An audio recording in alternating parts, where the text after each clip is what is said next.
The day Josephine Walters arrived in Fort Collins, Colorado, the spring of 1876 unleashed its fury in a torrent of rain that transformed the usually dusty Main Street into a river of mud. She stood on the small porch of her newly purchased homestead, watching the deluge with a mixture of dismay and determination, her letter of inheritance clutched in one hand and a packet of precious seeds in the other. Her uncle's land was hers now. Along with all the dreams and challenges it presented to a 22-year-old woman alone on the frontier. Josephine Jo, to those who knew her well, had traveled over 1,000 miles from Philadelphia after receiving word of her uncle's passing. The small homestead 3 miles outside Fort Collins was her fresh start after losing both parents to influenza the previous winter. The city held nothing but memories of loss, and the promise of open skies and fertile land called to something deep within her soul. The rain finally subsided as the sun began its descent behind the distant mountains. Jo stepped carefully through the mud to inspect the plot of land behind the modest cabin that would become her garden. The soil felt rich between her fingers, and despite her exhaustion, excitement bubbled up inside her. Tomorrow she would begin planting. Tomorrow her new life would truly begin. Morning broke with golden light streaming through the single window of the cabin. Jo dressed quickly, eager to start her work. She had brought seeds from back east, vegetables her mother had always grown, flowers her father had admired. The garden would be a piece of them here in this new place. She worked through the morning, turning the soil with a rusty spade she'd found in the small lean-to that served as a shed. By midday, neat rows marked the earth, and Jo began to plant. Carrots, beans, potatoes, corn, she placed each seed with care, whispering encouragement as though they could hear her. "You folks are my future," she murmured, patting the soil gently. "Grow strong for me." The days that followed settled into a rhythm. Jo would rise with the sun, tend to her garden, make repairs to the cabin when she could, and in the evenings she would sit on her porch, watching the sunset paint the sky in shades of orange and purple. Once a week, she rode her uncle's old mare into town for supplies and to mail letters to the few friends she'd left behind in Philadelphia. It was during one such trip, 3 weeks after her arrival, that she first encountered him. Jo had just finished loading supplies onto her mare when she heard a deep voice behind her. "Madam, you might want to secure that flower a bit better. Looks like it's about to take a tumble." Jo turned to find herself face to face with a tall man, his features partially shadowed by the brim of his Stetson. His eyes, a startling blue against his sun-bronzed skin, held a hint of amusement. "Thank you," she said, quickly adjusting the sack of flour. "I'm still getting used to packing everything properly." "New to these parts?" he asked, and when she nodded, he extended a hand. "Wyatt Owens. I run cattle on the north side of the settlement." "Josephine Walters," she replied, taking his hand briefly. "I've taken over my uncle's homestead east of town." "Edward Walters' place." Recognition flashed in his eyes. "Good man, your uncle. Sorry for your loss." "Thank you. I never actually met him. We corresponded by letter, but—" She shrugged, unsure why she was sharing this with a stranger. "Well, Miss Walters, if you need any help getting settled, folks around here look after their own." With a tip of his hat, he turned to go. "Mr. Owens," she called after him, "do you happen to know if there's anyone in town who might help with some repairs? The roof has a leak I can't reach." A slow smile spread across his face. "I might be able to lend a hand myself if you'd allow it. I'll be passing near your place tomorrow around noon." Jo hesitated, then nodded. That would be much appreciated. True to his word, Wyatt arrived the following day as the sun reached its zenith.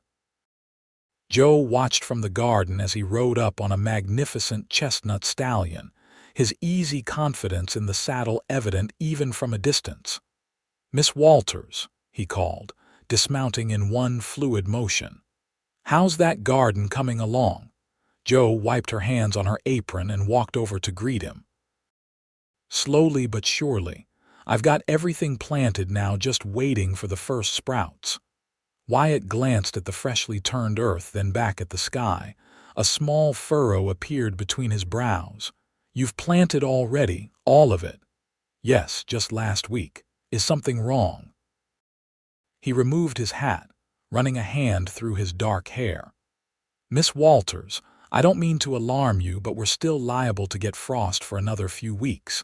May's generally when folks around here start their planting." Jo felt her heart sink. "But it's been so warm and the soil felt ready." "Colorado weather's tricky. We can get snow even in June up in the mountains." His expression softened at her crestfallen look. "Don't worry too much, some hardier plants might make it through. Which reminds me, I brought you something." From his saddlebag he produced a small cloth-wrapped bundle. "Seeds better suited to our growing season. My mother saves them each year." Jo took the bundle, touched by the gesture. "That's very kind of you, Mr. Owens." "Wyatt, please." He replaced his hat. "Now about that roof." For the next few hours, Jo watched as Wyatt skillfully repaired the leaky roof. He worked efficiently, explaining what he was doing as she handed him tools from below. There was something comforting about his presence, a steadiness that made the empty homestead feel less lonely. When he finished, Jo insisted he stay for a meal. It was simple fare: beans, cornbread, and coffee, but Wyatt ate with appreciation. "Been a while since I had a home-cooked meal," he said, accepting a second cup of coffee. "I usually eat at the boarding house in town when I'm not out with the herd." "No family?" Jo asked, then quickly added, "Forgive me, that's none of my business." "No need for forgiveness. Lost my parents 5 years back. My brother headed to California for the gold fields, and my sister married a banker in Denver." He smiled, but there was a hint of sadness in his eyes. "The cattle are my family now." Jo nodded, understanding the loneliness behind his words. "I know something about that. After my parents died, there wasn't much keeping me in Philadelphia." They fell into an easy conversation as the afternoon waned. Wyatt spoke of cattle drives and the changing seasons, while Jo shared stories of her life back east. As the sun began to set, Wyatt reluctantly rose to leave. "I should get back before dark. But I meant what I said about your garden, Miss Walters. If you'd like, I could come by next week and help you replant with these new seeds. No sense in wasting the season." Jo felt a flicker of pride that made her want to refuse, to prove she could manage on her own, but practicality won out. "That would be helpful, thank you." "Sunday then." "After church services." Sunday would be fine. As promised, Wyatt returned that Sunday. Jo had spent the morning attending the small church in town, where she'd been welcomed warmly by the minister's wife and introduced to several of her neighbors. The gathering had been small but sincere, and Jo found herself touched by the sense of community. When Wyatt arrived, he brought not only his knowledge but also several young tomato plants carefully wrapped in damp cloth. "Started these in my window box," he explained. "Figured they'd give you a head start." They worked side by side in the garden for hours. Wyatt showed her how to gauge the soil's readiness and explained the peculiarities of Colorado's growing season. He demonstrated how to plant for the variable weather and which crops would thrive in the region's conditions. "You have good instincts," he commented as Jo carefully transplanted one of the tomato seedlings. "Your hands know what to do. My mother taught me. Gardening was her joy." Jo patted the soil around the fragile stem. "I used to find it tedious as a child, but now it connects me to her." Wyatt nodded in understanding. "That's how I feel about ranching. My father taught me everything I know about cattle. They continued working as clouds gathered on the horizon. Joe couldn't help noticing the way Wyatt's hands moved with confidence, how his shoulders flexed beneath his shirt as he dug into the earth.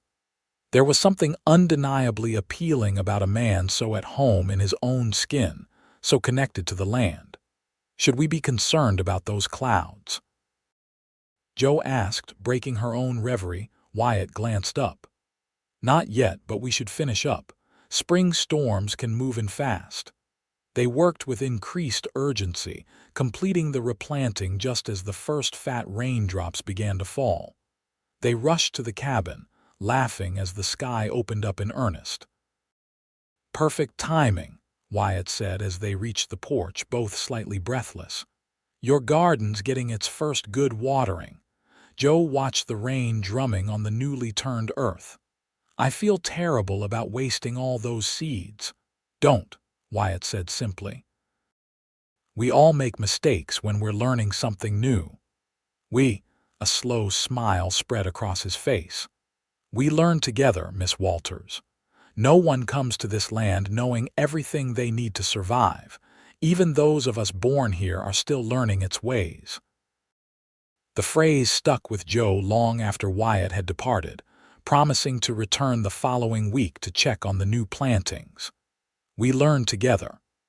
There was something profoundly comforting in those words, an acknowledgement that she wasn't alone in her struggles, that even mistakes could be valuable. Over the next few weeks, Wyatt became a regular visitor to the homestead. Sometimes he brought supplies from town, a new hoe when hers broke, packets of herbs his mother had dried. Other times he came with nothing but his company and willing hands, helping Joe build a small chicken coop or mend fences. Each visit left Joe more confused about her feelings. She had come west to start anew, to prove to herself that she could stand on her own. Yet she found herself looking forward to Wyatt's visits with an eagerness that both thrilled and frightened her. June arrived with warming days and the promise of summer. Joe's replanted garden thrived under her careful tending, green shoots pushing through the soil with determination. The tomato plants Wyatt had brought were already flowering, their delicate yellow blossoms a testament to possibility. On a particularly warm afternoon, Wyatt arrived with a surprise, a basket containing a checkered cloth, bread, cheese, and a jar of preserved peaches. Thought you might appreciate a picnic, he said, looking almost boyishly uncertain. You've been working hard and the garden's looking fine. Joe felt a blush rise to her cheeks. That sounds lovely. Let me just wash up. They spread the cloth beneath the lone cottonwood tree that stood sentinel at the edge of Joe's property. The tree provided welcome shade, its leaves rustling gently in the breeze as they shared the simple meal. I've been meaning to ask, Wyatt said as they finished the last of the peaches, what made you decide to come all this way on your own? Most women would have sold the property or brought a husband along. Joe considered the question. I suppose I needed to prove something to myself. After my parents died, everyone had opinions about what I should do: marry my father's business partner, become a companion to my mother's cousin. No one seemed to think I could make my own way. She looked out over the rolling plains stretching to the horizon. When I learned about the inheritance, it felt like an opportunity to write my own story. Wyatt nodded slowly. Takes courage to leave everything familiar behind. What about you? Joe asked. Have you always been here, born and raised about 20 miles north? My father started with 5 head of cattle and built it up to one of the larger spreads in the territory. Pride colored his voice. After he passed, I took over, been expanding some but carefully, lands changing, more folks coming in all the time. Does that bother you, the changes? Wyatt considered this. Some changes are necessary. Others. He shrugged. I've seen what happens when too many people want the same piece of land, but I believe there's room for all kinds of folk if we respect the land and each other. They talked until the sun began its descent. their conversation flowing easily from practical matters of survival to deeper questions of purpose and belonging. As Wyatt packed up the remains of their picnic, Joe realized with a start that she'd never felt so comfortable with anyone outside her family. "I should be going," Wyatt said reluctantly. "Got a new calf that needs checking." "Of course." Joe walked with him to his horse. "Thank you for the picnic." It was a welcome change. Wyatt mounted smoothly, then looked down at her, his expression suddenly serious. "There's a social at the church next Saturday evening.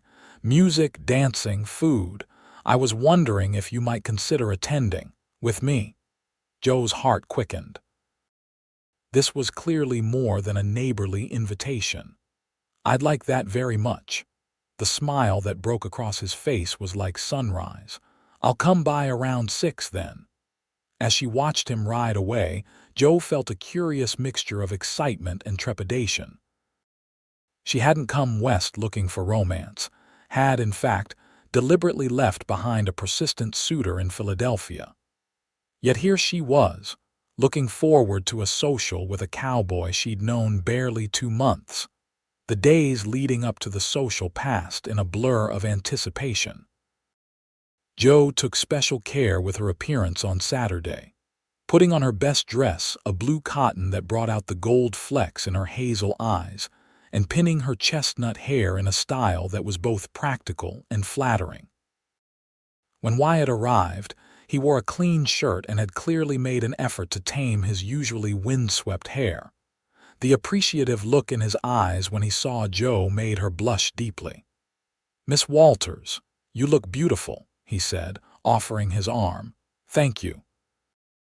And please, after all these weeks, I think you can call me Josephine. Or Joe, if you prefer." "Joe," he said, testing the name. "It suits you."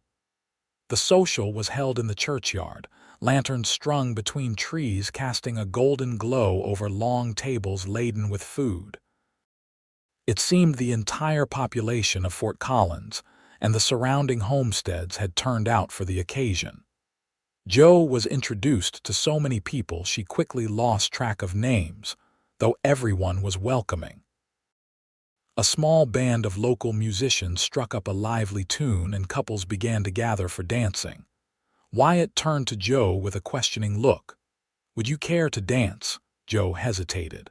"I should warn you, I'm not very practiced. Philadelphia society dances were rather formal." Wyatt's laugh was warm. "Nothing formal about our dancing. Just follow along, you'll catch on quick."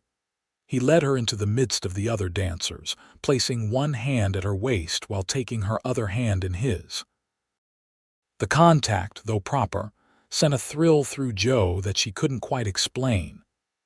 As they moved through the steps of the dance, Wyatt guided her gently, his confidence making up for her uncertainty.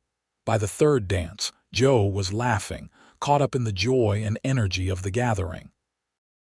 When the music shifted to a slower tune, Wyatt drew her slightly closer, his eyes never leaving hers. "You're a natural," he said softly. "I have a good teacher," she replied, suddenly aware of how close they were, of the warmth of his hand against her back. The moment was broken by a commotion at the edge of the dancing area. A group of cowboys had arrived, obviously having spent some time at the saloon before joining the social. Most were good-naturedly rowdy, but one, a stocky man with a red beard, seemed belligerent.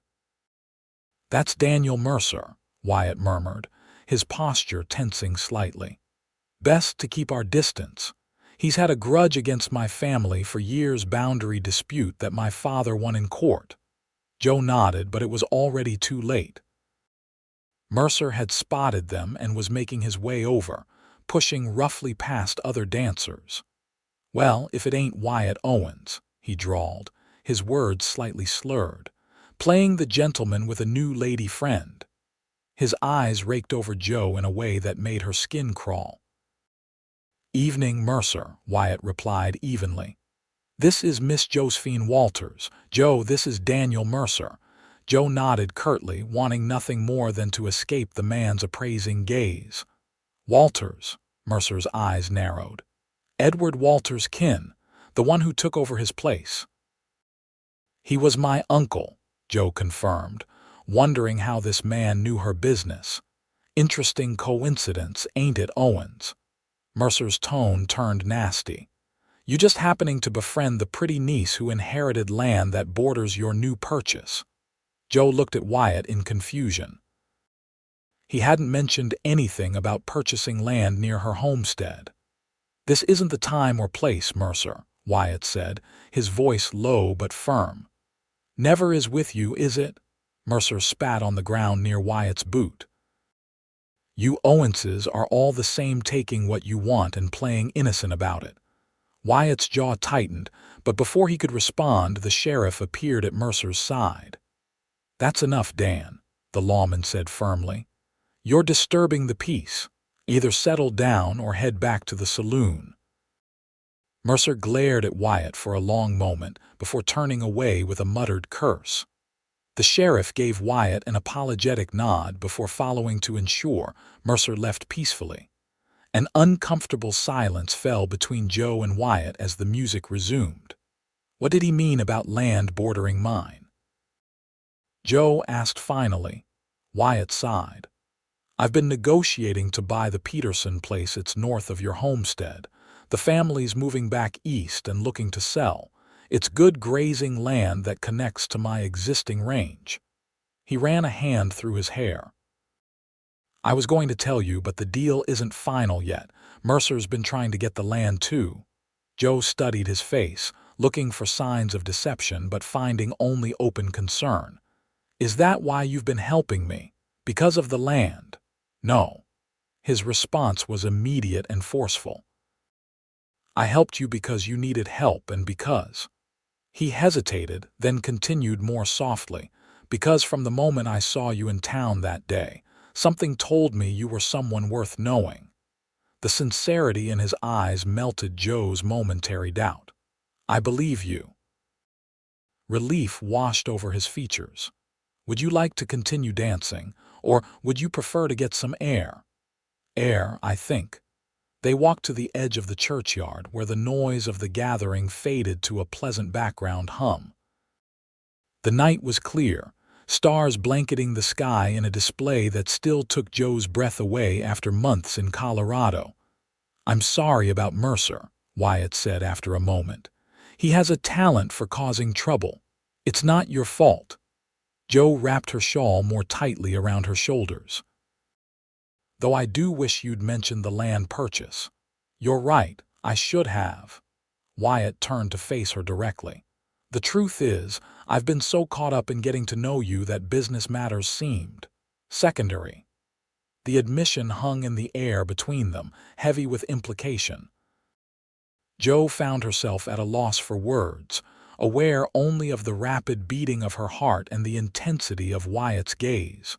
Joe, he said softly, I need to be honest about something else. What is it? My interest in you has nothing to do with land or convenience. These past weeks, getting to know you, I've never met anyone like you. Your courage, your determination, the way you face challenges head on. He took a deep breath. I find myself thinking about you even when we're apart. Joe felt a warmth spread through her that had nothing to do with the mild evening. I think about you too, she admitted. More than I probably should. Wyatt's smile was tentative but hopeful. May I call on you properly, not just to help with the homestead, but to court you if you're willing? The question should have frightened her. She had come west to be independent, to prove she didn't need a man to survive.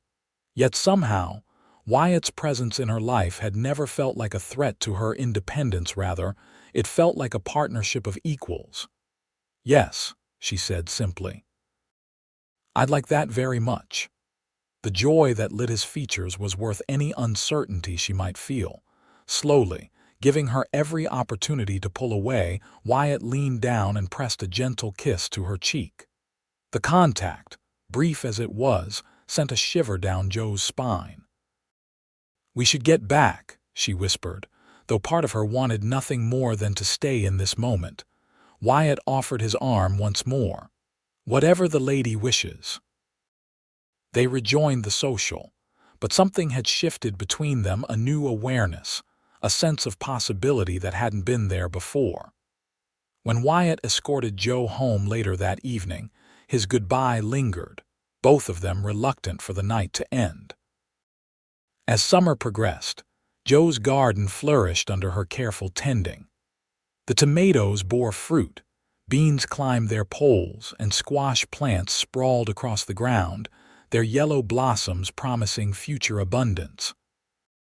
Wyatt's courtship progressed with equal care, regular visits, small gifts, and conversations that stretched late into the evening. One afternoon in late July, Joe was harvesting the first of her green beans when she heard the familiar sound of hoofbeats. Looking up, she expected to see Wyatt, but instead found a woman approaching on a dappled mare. The rider was perhaps 50, with silver-streaked dark hair and Wyatt's unmistakable blue eyes. "Miss Walters," the woman called as she drew near. "I'm Martha Owens, Wyatt's mother." Joe straightened, wiping her hands on her apron and feeling suddenly self-conscious about her work-rumpled appearance. "Mrs. Owens, what a surprise. Wyatt didn't mention you'd be visiting." "He doesn't know," Martha said with a smile, dismounting with practiced ease. "I decided it was high time I met the young woman my son talks about constantly." Joe felt her cheeks flush as she invited Martha into the cabin.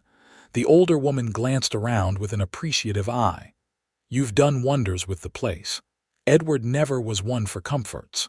You knew my uncle." "This is a small community, dear. Everyone knows everyone, especially those who have been here a while." Martha accepted the cup of tea Joe offered. "Wyatt tells me you've taken to gardening with quite the enthusiasm." "It's been a learning experience," Joe admitted, sitting across from her visitor. "I made plenty of mistakes at first, as we all do."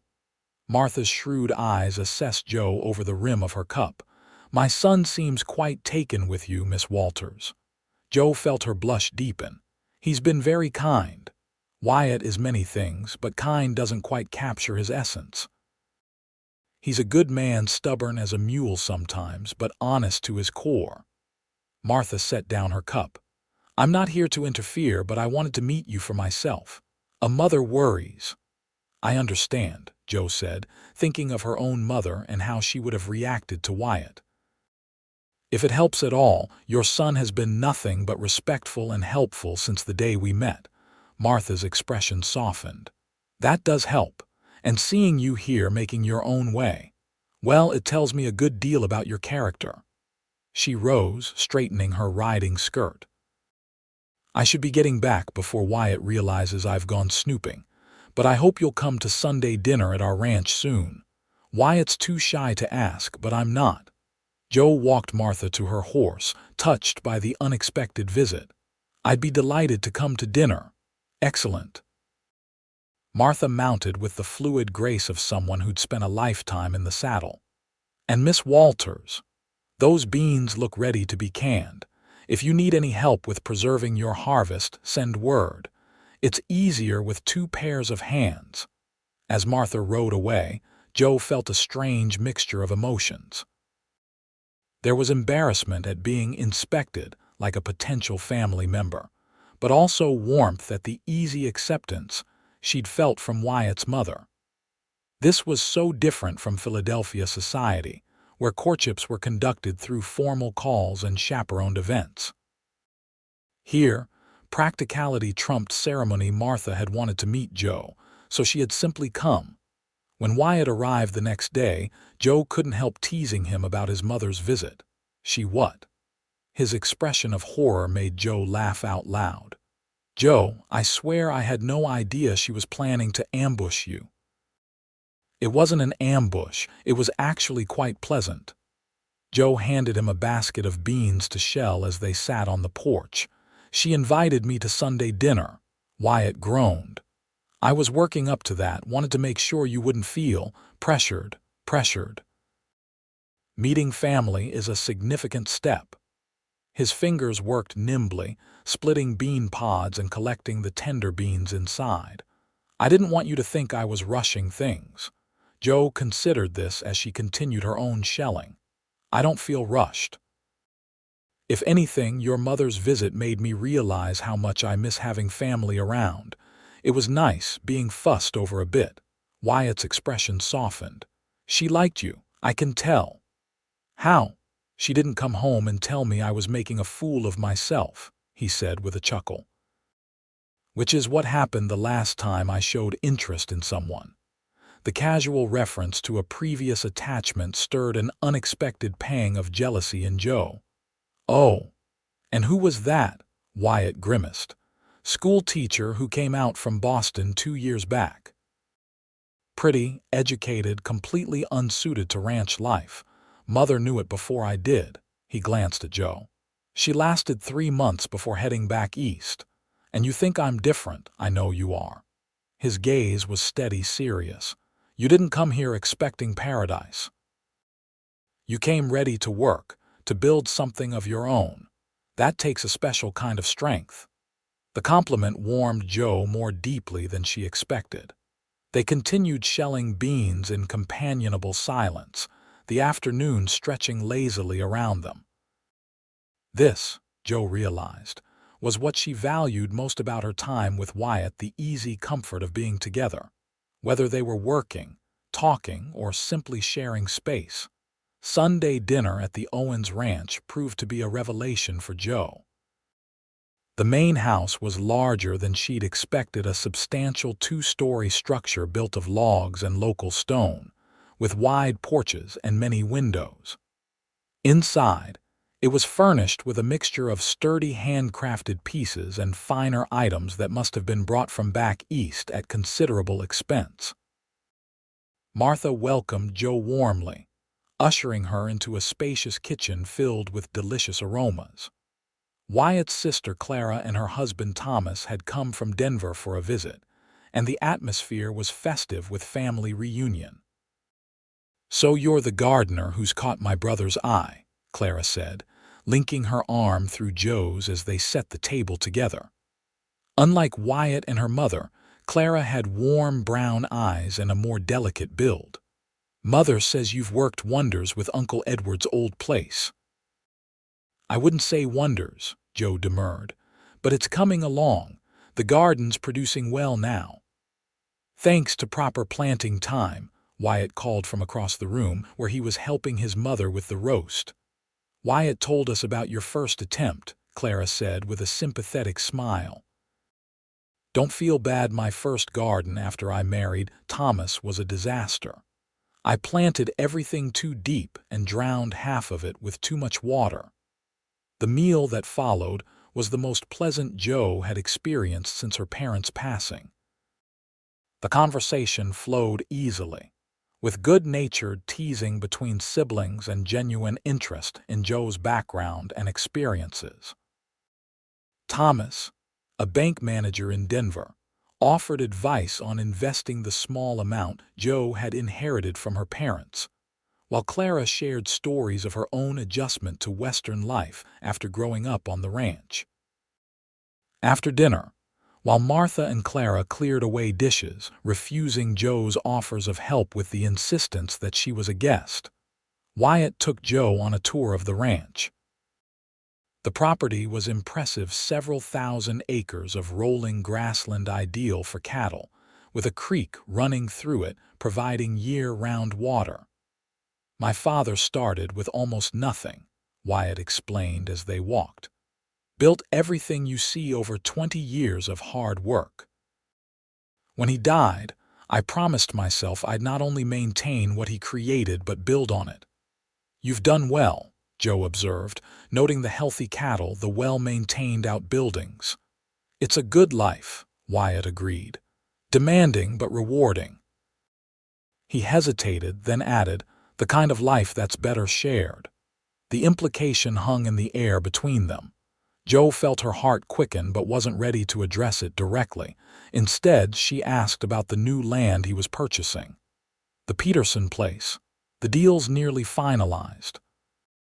"It's good grazing land, and the creek that runs through my property continues through theirs, and then onto your uncle's land, your land now." Wyatt led her to a rise where they could see for miles. "That's another reason your first planting struggled. Your property gets plenty of water, but the timing's different from back east. The creek runs highest in late spring with the mountain snowmelt." Jo shaded her eyes against the setting sun. "It's beautiful here. I can see why your family has stayed so long." Wyatt was quiet for a moment, his gaze fixed on the horizon. When he finally spoke, his voice was thoughtful. "When I was younger, I sometimes dreamed of going elsewhere, seeing the ocean, visiting big cities. But whenever I travel, I find myself missing the openness, the connection to the land." "I understand that feeling now," Jo admitted. "I never thought I'd leave Philadelphia, but after just a few months here, the idea of going back feels wrong somehow." Wyatt turned to her, his expression suddenly intense. "Jo, I need to ask you something." Her pulse jumped. "Yes." "The Harvest Festival is coming up in 2 weeks. It's the biggest celebration of the year around here. Would you allow me to escort you?" Jo couldn't help the small laugh that escaped her lips, relief mixed with genuine amusement. "From your expression, I thought you were about to propose marriage." The moment the words left her mouth, she regretted them. Wyatt's cheeks flushed and he looked away quickly.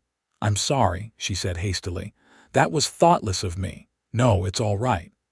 Wyatt's smile returned, though a certain tension remained in his shoulders. "So, the festival."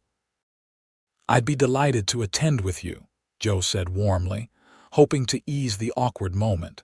They walked back to the house in silence, but it wasn't the comfortable quiet they usually shared. Jo mentally berated herself for her careless comment. While she had grown increasingly certain of her feelings for Wyatt, the idea of marriage was still daunting.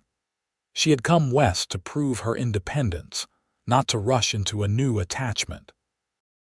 The remainder of the evening passed pleasantly, with coffee and Martha's apple pie served on the porch as they watched the stars emerge. When it was time for Jo to leave, Wyatt insisted on driving her home in the family buggy rather than having her ride alone in the dark. The journey back to Jo's homestead was quiet, both of them lost in thought. When they arrived, Wyatt helped her down from the buggy, his hands lingering at her waist a moment longer than necessary. "Thank you for coming today," he said softly. "It meant a lot to my family, to me." Jo looked up at him, struck once more by the earnestness in his blue eyes. "I enjoyed it very much. Your family is wonderful." Wyatt hesitated, then slowly, giving her every chance to pull away, leaned down and pressed his lips to hers. The kiss was gentle, questioning, and over almost before it began, yet it left Jo breathless, her heart racing as Wyatt drew back. "Good night, Jo," he whispered. "Good night, Wyatt." As she watched him drive away, Jo touched her fingers to her lips, still feeling the impression of his kiss. Something had changed between them tonight. A line had been crossed, and there would be no going back to the simple friendship they had started with. Inside her cabin, Jo lit a lamp and sat at her small table, her mind whirling with conflicting emotions. She had not come to Colorado looking for love, yet here it was, finding her anyway. Wyatt Owens represented everything she hadn't known. She wanted strength without domination, support without smothering, partnership without loss of self. The Harvest Festival arrived amid perfect autumn weather. Fort Collins had transformed for the occasion, with bunting decorating the main street and stalls set up for farmers and craftspeople to display their goods. Jo had entered several jars of her preserved vegetables in the canning competition, more for the experience than any expectation of winning.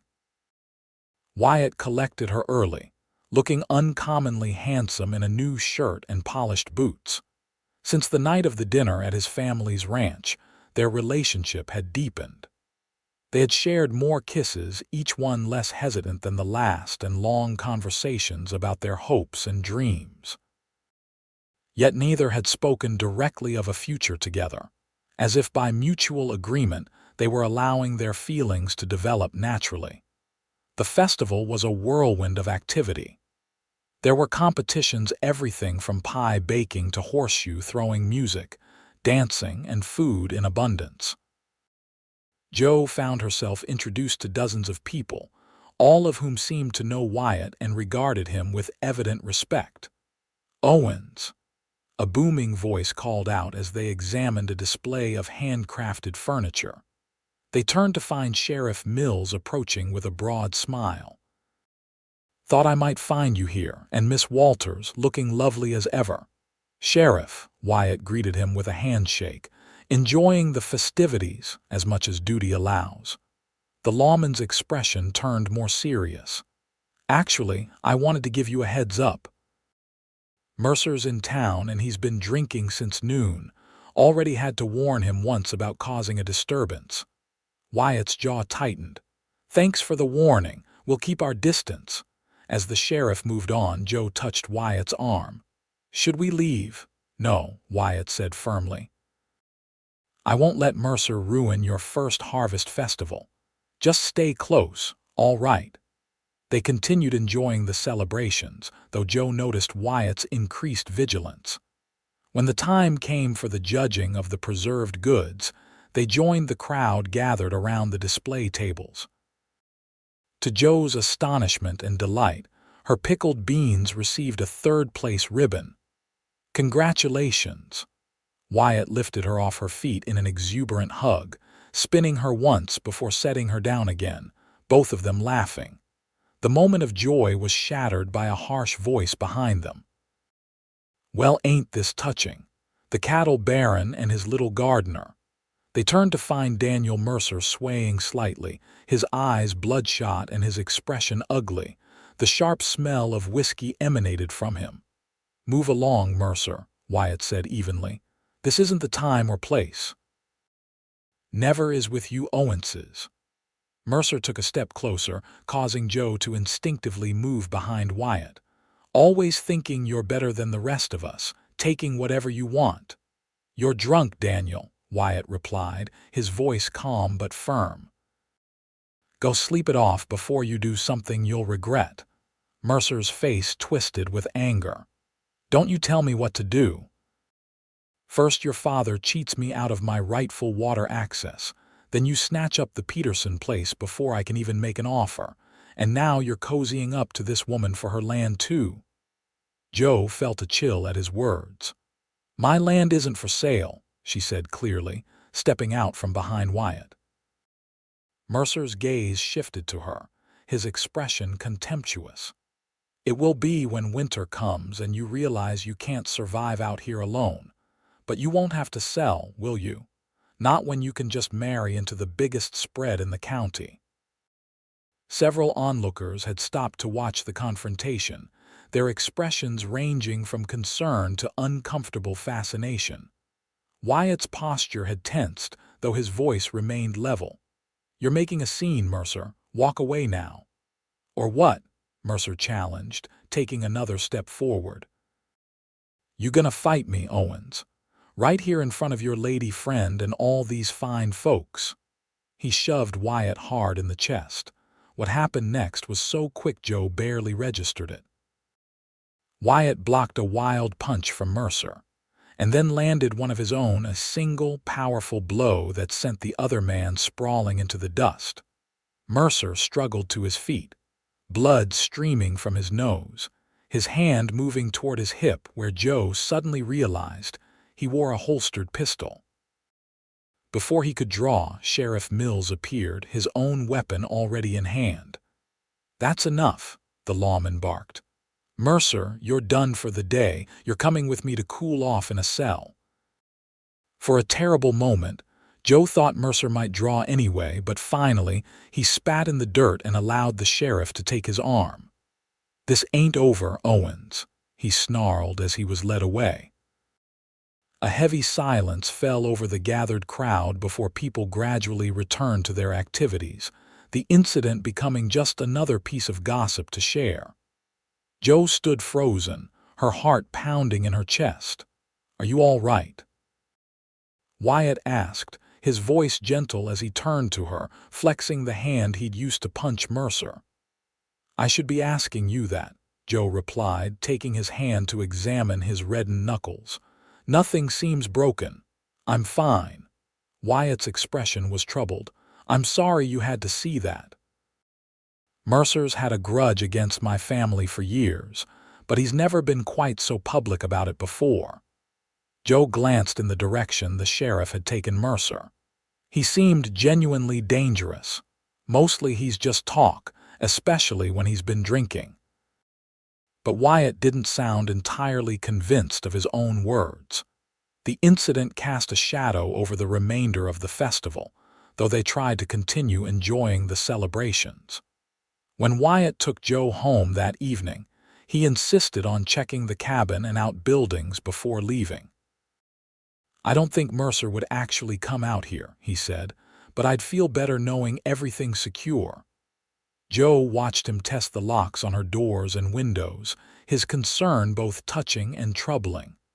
"Wyatt, what he said about my land. Do you think he really believes you're only interested in me because of the property?" Wyatt turned to her, his expression pained. "Does it matter what he believes?" "It matters what you believe," Joe said quietly. "And what I believe." Wyatt crossed the small room to stand before her, taking both her hands in his. "Joe, I was drawn to you from the first moment we met, before I even knew who you were or what land you owned. Yes, your property adjoins the Peterson place I'm buying, and yes, that could be convenient for water rights and grazing. But that has nothing to do with my feelings for you." Joe searched his face, finding only sincerity in his blue eyes. "I believe you, I came here to be independent, to make my own way. I don't want to be seen as just an easy way for someone to acquire more land." "You could never be just anything," Wyatt said softly.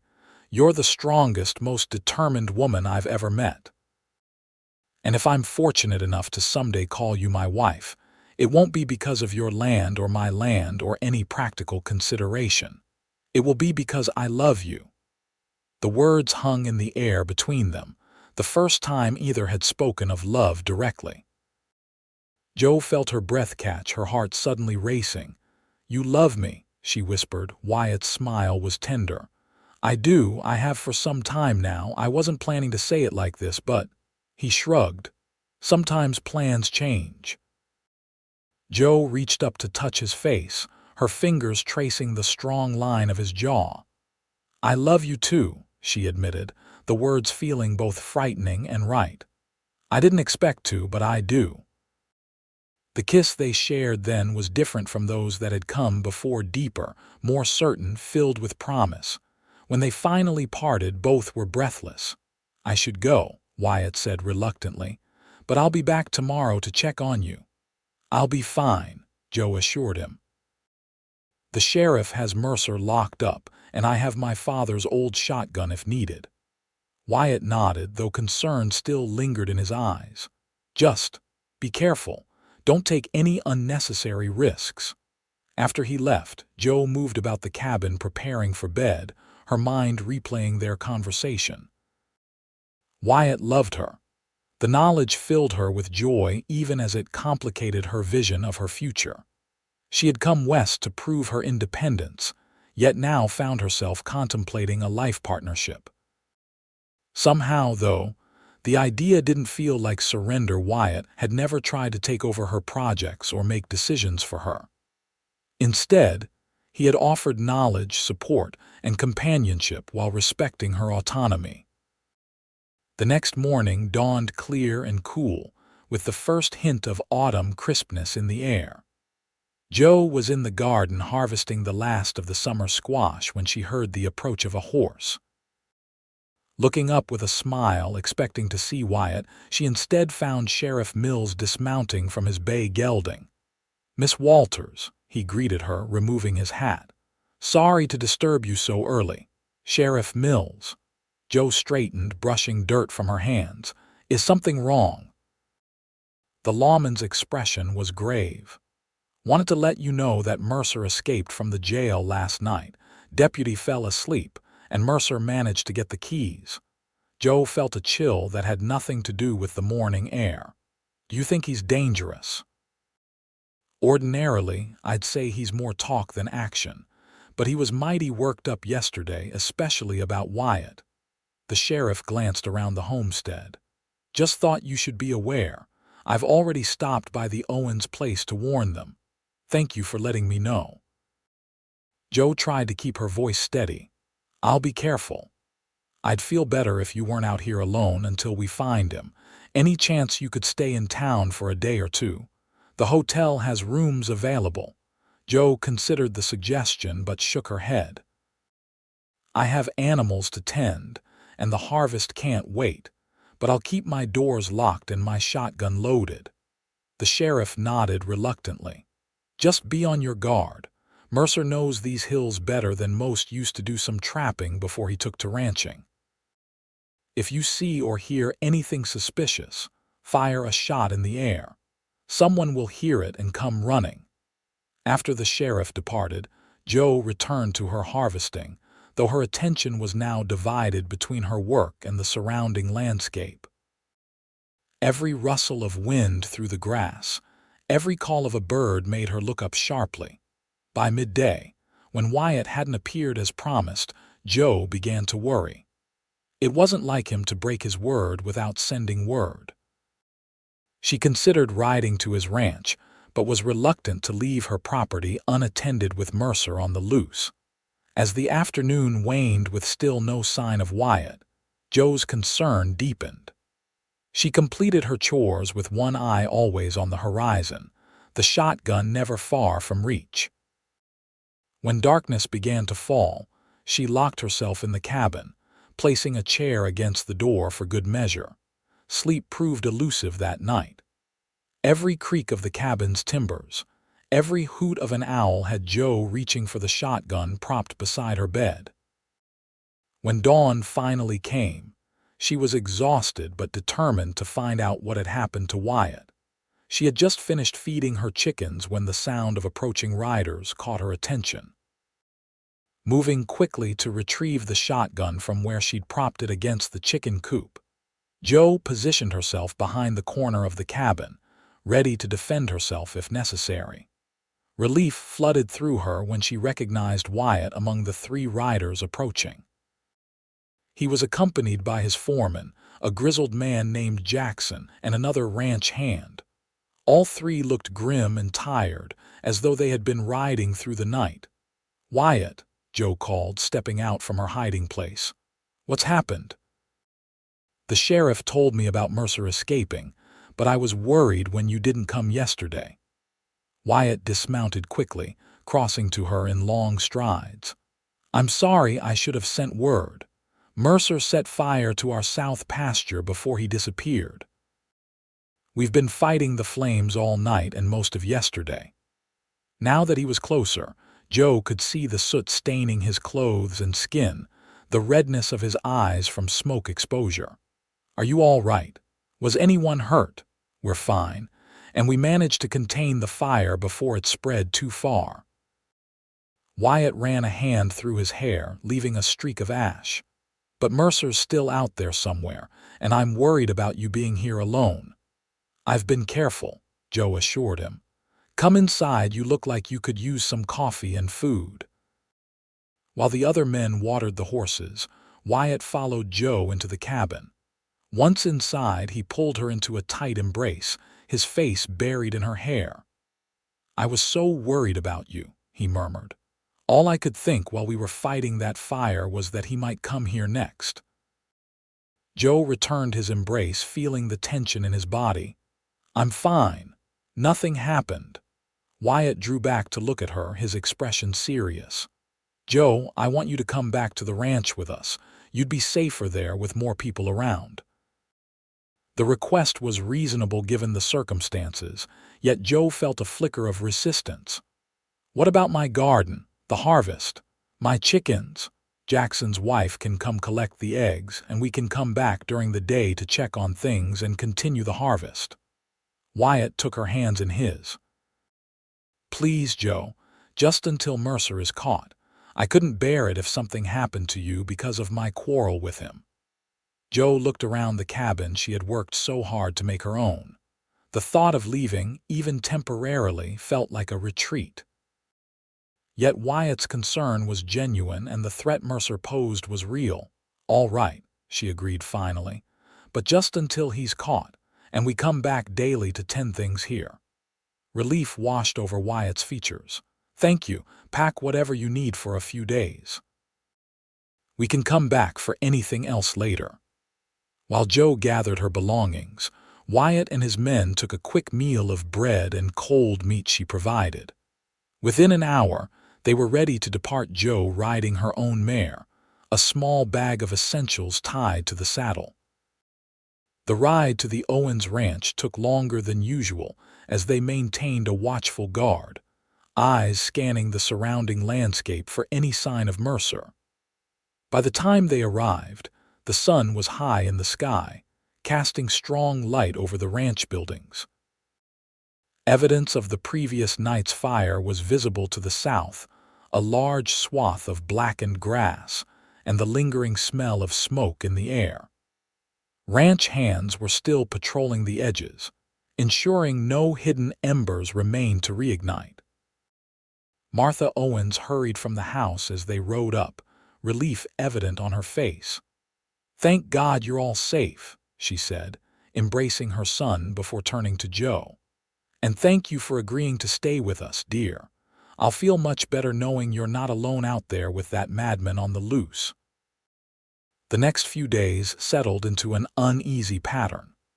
Each morning, Wyatt and Joe would ride to her homestead, accompanied by at least one ranch hand for additional security. They would tend to her animals, work in the garden harvesting the late summer crops, and make sure everything was secure before returning to the Owens ranch by mid-afternoon. Despite the circumstances, Joe found herself enjoying the time at the ranch.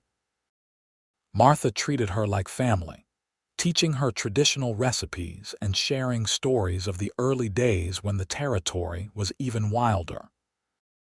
In the evenings, they would gather in the large kitchen or on the porch, depending on the weather, sharing meals and conversation that helped distract from the ongoing threat of Mercer.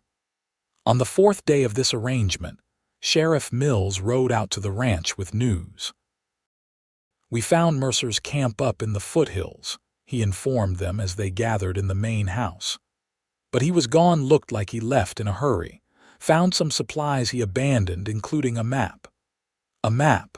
Wyatt questioned, his arm resting protectively around Joe's shoulders. The sheriff nodded grimly. "Had both your ranch and Miss Walters' homestead marked on it. I think he was planning something against both properties." A heavy silence followed this revelation. Joe felt Wyatt's arm tighten around her, and she leaned into his strength, grateful for his presence. "We've got men searching the hills," the sheriff continued, "but Mercer knows that country like the back of his hand. Could be days before we find him if we do at all. He might have decided to leave the territory altogether. Or he might be waiting for us to let our guard down," Wyatt said quietly. The sheriff didn't dispute this. "Keep up your precautions for now. I'll send word as soon as we know more." That night, as a full moon cast silver light across the land, Joe found herself unable to sleep. The guest room Martha had prepared for her was comfortable, but her mind wouldn't quiet. After tossing and turning for hours, she rose, wrapped a shawl around her nightdress, and quietly made her way downstairs, intending to sit on the porch for a while. To her surprise, she found Wyatt already there, a rifle across his knees as he sat in one of the large rocking chairs that lined the porch. "Can't sleep?" he asked softly as she appeared in the doorway. Joe shook her head, moving to join him. "Too much on my mind." Wyatt set the rifle aside and pulled another chair closer for her. "I know what you mean." They sat in companionable silence for a time, watching the moonlight play across the open rangeland stretching before them. Finally, Joe spoke. I keep thinking about what Mercer said at the festival about me selling my land or marrying into yours." She turned to look at Wyatt, his features softened by the silvery light. "I didn't come here looking for a husband, you know. I came to prove I could make it on my own." Wyatt nodded slowly. "I understand that. It's one of the things I admire most about you, your independence, your determination." He reached for her hand, his touch warm in the cool night air. "But there's a difference between needing someone and choosing to share your life with them." "Is there?" Joe asked softly. "Sometimes I'm not sure I know where that line is anymore." "The way I see it," Wyatt said after a moment's consideration, "needing someone means you can't function without them. Loving someone means you can survive on your own but choose not to because life is richer, fuller, better when shared." The simple wisdom of his words struck Joe deeply. She had been so focused on proving her independence that she had nearly missed the value of connection, of partnership. "I love you, Wyatt," she said, the words coming easily now. "And I think I was afraid that admitting that somehow meant I was failing at what I set out to do." "Loving someone isn't failure," Wyatt replied, his voice low and intense. "It's the greatest success I know." He leaned forward, drawing her into a kiss that felt like a promise, like a future unfolding before them. When they parted, Joe rested her forehead against his, content in the moment despite all the uncertainty surrounding them. A sudden noise from the direction of the barn made them both tense. Wyatt reached for his rifle, rising silently to his feet. "Stay here," he whispered, but Joe was already standing beside him. "I'm coming with you," she said firmly. "We face this together." Wyatt looked as though he might argue but then nodded. "Stay behind me and be ready to run if I tell you to." They moved carefully down the porch steps and across the yard toward the barn, Wyatt's rifle at the ready. The moon provided enough light to see by, casting long shadows that seemed to move with a life of their own. As they neared the barn, a figure suddenly bolted from the shadows, a man running hard toward the corral where the horses were kept. Even at a distance, Joe recognized Mercer's stocky build. "Mercer," Wyatt called out sharply. "Stop right there." The fleeing man half turned, and in the moonlight, Joe saw the glint of metal in his hand. Wyatt pushed her roughly aside as a gunshot shattered the night's silence. She hit the ground hard, momentarily stunned. When she looked up, Wyatt was returning fire, his shots measured and deliberate compared to Mercer's wild barrage. From the main house and bunkhouse, lights appeared as the household was awakened by the commotion. Joe scrambled to her feet as ranch hands began pouring from the bunkhouse, some already armed. Mercer, realizing he was about to be overwhelmed, made a desperate break for the horses. Wyatt fired once more, and Mercer stumbled but kept going, managing to pull himself onto one of the horses in the corral. "He's getting away," Joe cried, but Wyatt held up a hand. "He's hit," he said grimly. "And he won't get far on Thunderclap. That horse has never liked anyone but me." Sure enough, as Mercer tried to guide the stolen horse away from the ranch, the animal bucked violently, sending the wounded man crashing to the ground. By the time the ranch hands reached him, Mercer was trying to crawl away, leaving a dark trail in the moonlit dust. The next hour passed in a blur of activity. Mercer, shot in the shoulder and with a broken leg from his fall, was secured and loaded into a wagon to be taken to town for medical attention and imprisonment. Sheriff Mills, summoned by one of the ranch hands, arrived to take custody of the prisoner, his expression grim but satisfied.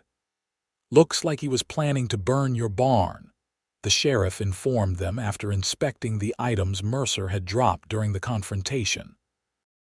"Found coal, oil, and matches on him." Wyatt, who had been examining the barn for any damage, rejoined them, his face tight with controlled anger. He could have killed all the horses, not to mention the hands sleeping in the bunkhouse. He'll face serious charges, the sheriff assured them. Arson, attempted murder, escape from custody. He'll be going away for a long time.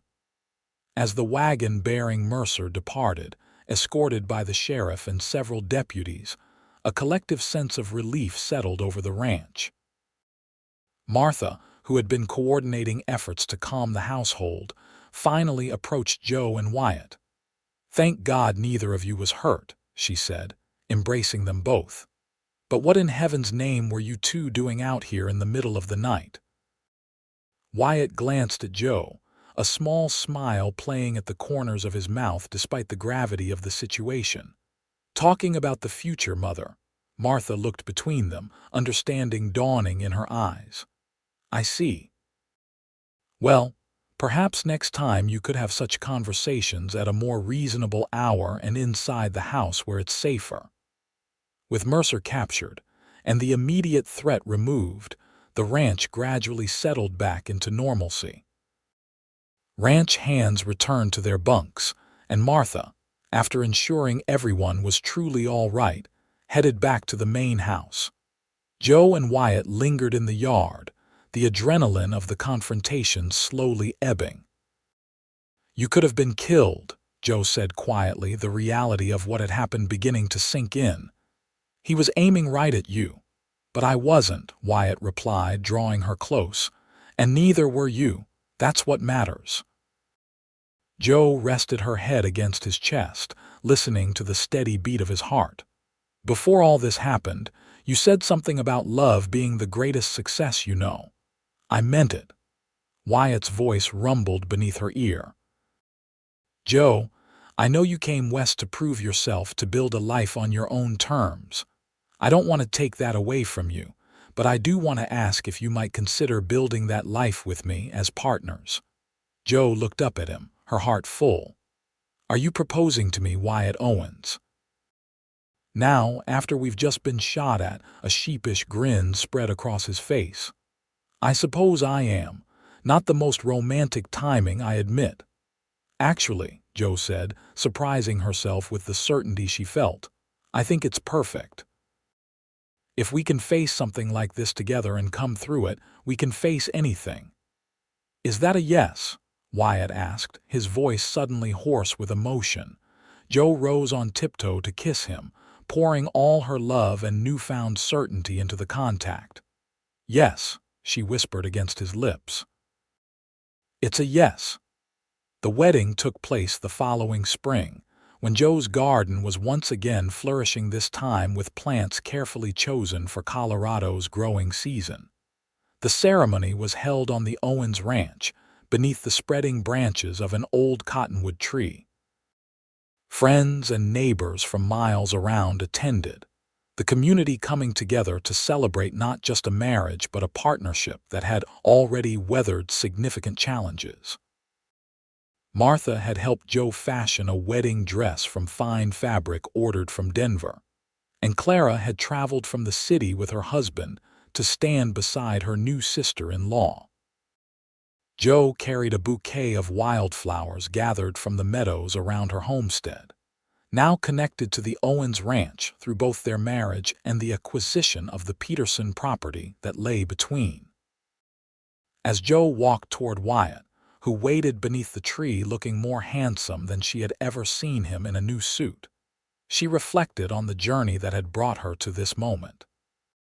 She had come west seeking independence, and had found instead a deeper kind of freedom, the freedom that comes from being truly known and loved, from building a life alongside someone who respects your strength, rather than seeking to diminish it. When they spoke their vows, Wyatt added his own personal promise. "We will continue to learn together, Joe, every day for the rest of our lives." The words echoed those he had spoken when helping her replant her garden, and Joe felt tears of joy spring to her eyes at the memory. How fitting that their relationship had begun with seeds planted at the wrong time, only to flourish when nurtured with knowledge, patience, and love. After the ceremony, The celebration continued well into the evening with food, music, and dancing under lantern light. Jo found herself passed from partner to partner in the traditional dances, but her eyes always sought out Wyatt, finding him watching her with undisguised love and pride. When they finally departed for their wedding night, it was to Jo's homestead rather than the main ranch house. Wyatt had surprised her by having the cabin expanded and improved in the weeks leading up to the wedding, adding a proper bedroom, enlarging the kitchen, and building a covered porch that wrapped around two sides of the structure. "I thought you might want to keep your own place," he explained as he carried her across the threshold. "Somewhere that's still yours, even as we build our life together." The thoughtfulness of the gesture brought fresh tears to Jo's eyes. "How did you know exactly what I needed?" Wyatt set her gently on her feet, his hands remaining at her waist. "Because I know you, Josephine Owens, and I love every independent, determined inch of you." Their kiss deepened, passion building between them as they explored this new aspect of their relationship. The night that followed was one of discovery and tenderness, of promises whispered against warm skin, and futures dreamed in the quiet darkness. In the years that followed, the Owens ranch prospered under their combined care. Jo maintained her beloved garden, expanding it into a productive operation that supplied not only their household, but also neighbors and the growing town of Fort Collins. Wyatt's cattle herd increased, benefiting from improved breeding stock and thoughtful management of the rangeland. Their first child, a son they named Edward after Jo's uncle, arrived a year after their wedding, a sturdy boy with Wyatt's blue eyes and Jo's determined spirit. 2 years later, they welcomed a daughter, Rose, whose arrival coincided with an unusually abundant flower garden that Jo took as a good omen. On the 5th anniversary of their marriage, Jo and Wyatt sat on the porch of the expanded cabin, watching their children play in the yard while the sun set behind the mountains. Edward, now 4, was earnestly showing his 2-year-old sister how to pet a rabbit he had managed to coax close with a handful of clover.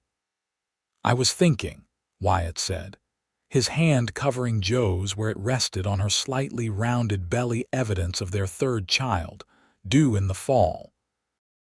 "We should expand the garden again next spring, maybe add an orchard too." "An orchard takes years to mature," Jo pointed out, though she was already considering which varieties would do well in their climate. Wyatt smiled, bringing her hand to his lips. "We have time. All the time in the world." Jo leaned against his shoulder, contentment flowing through her as she watched their children, their home, their life built together through hard work and love. "You ever regret it?" she asked softly. "Marrying a greenhorn who didn't even know when to plant a garden?" Wyatt's laugh was warm against her hair. "Never, though I'll admit, watching you try to figure it all out that first spring was rather endearing." Jo playfully swatted his arm. "You could have told me sooner about the planting times, and missed the chance to come to your rescue, not likely." His expression grew more serious. "Besides, if you hadn't planted that garden at the wrong time, who knows if we'd be sitting here now like this." Jo considered this, thinking of all the twists and turns that had brought them to this moment: her inheritance of the homestead, her initial mistakes, Wyatt's timely assistance, even Mercer's threats that had ultimately brought them closer together. "I'm glad I got it wrong," she admitted. "And I'm even more glad you were there to help me start again." Wyatt drew her closer, his arm secure around her shoulders. "We learned together," he murmured, repeating the words that had become something of a personal motto for their marriage. "Every day, something new." As the sun disappeared behind the mountains and their children's laughter filled the evening air, Jo knew with absolute certainty that she had found her true home not just in this place, but in the life she and Wyatt had built together, a life of partnership, growth, and enduring love. In the rich soil of Colorado, with patience and care, they had planted not just a garden but a future that would continue to bloom for generations to come.